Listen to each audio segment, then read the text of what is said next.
السلام علیکم ورحمۃ اللہ وبرکاتہ پیارے دوستو، آج کی اس ویڈیو میں ہم آپ کے ساتھ شیئر کرنے والے ہیں حضرت بابا فرید الدین گنج شکر کو شکر کیوں کہا جاتا ہے۔ وہ تین کرامات آپ کے ساتھ شیئر کریں گے جو زیادہ معتبر سمجھی جاتی ہیں۔ آپ بھی جانیے جو اس نام کی وجہ تسمیہ بنی۔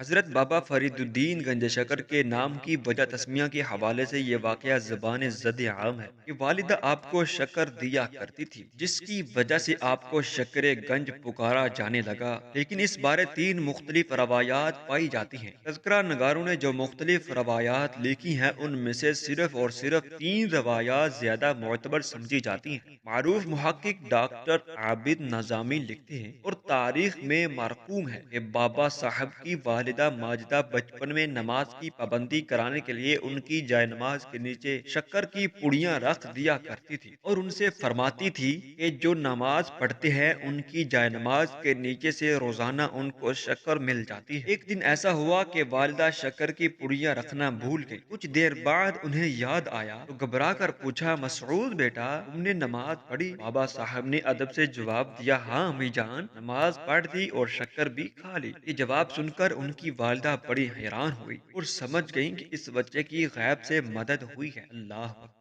چنانچہ اس وقت سے انہوں نے اپنے بچے مسعود کو گنج شکر کہنا شروع کر دیا۔ دوسری روایات کچھ یوں ہیں۔ اخبار الاخیار میں لکھا ہے، ایک سوداگر گاڑی پر شکر لاد کر ملتان سے دلی جا رہا تھا۔ جب جگہ اجدہن میں پہنچا تو راستے میں حضرت شیخ کھڑے تھے۔ آپ نے اس سے پوچھا، اس میں کیا لدا ہوا ہے؟ سوداگر نے ٹالنے کے لیے کہا، نمک ہے بابا جی۔ اس پر آپ نے فرمایا، اچھا بیٹا نمک ہی ہوگا۔ سوداگر نے منزل پر پہنچ کر جب دیکھا تو بوروں میں شکر کے بجائے نمک۔ اللہ بہت پریشان ہوا اور پھر واپس منزل اجدہن میں حضرت کی خدمت میں حاضر ہوا اور معافی طلب کی۔ آپ نے فرمایا، جھوٹ بولنا بری بات ہے، آئندہ کبھی جھوٹ نہ بولنا۔ پھر فرمایا، بوروں میں شکر تھی تو انشاءاللہ تعالی شکر ہی ہوگی۔ سوداگر نے جھوٹ سے توبہ کی اور جا کر بوروں کو دیکھا تو ان میں شکر بڑی ہوئی تھی۔ اللہ اکبر۔ تیسری روایت اس طرح سے ہے، ایک دفعہ بابا صاحب نے اپنے پیر مرشد حضرت قطب صاحب کے ارشاد کے مطابق 3 دن کا روزہ رکھا۔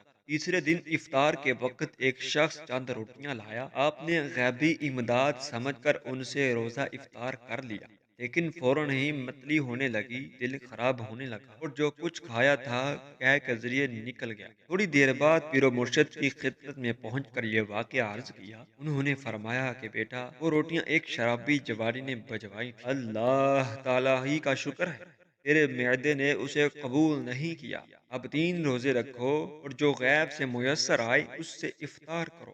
بابا صاحب نے 3 دن کا روزہ رکھا، لیکن تیسرے روز افطار کے وقت کچھ میسر نہ آیا۔ رات کو بھوک نے بہت ستایا تو بابا صاحب نے چند کنکڑیاں اٹھا کر منہ میں رکھ لی۔ اللہ کی قدرت کہ وہ کنکڑیاں منہ میں جاتے ہی شکر بن گئی۔ سبحان اللہ۔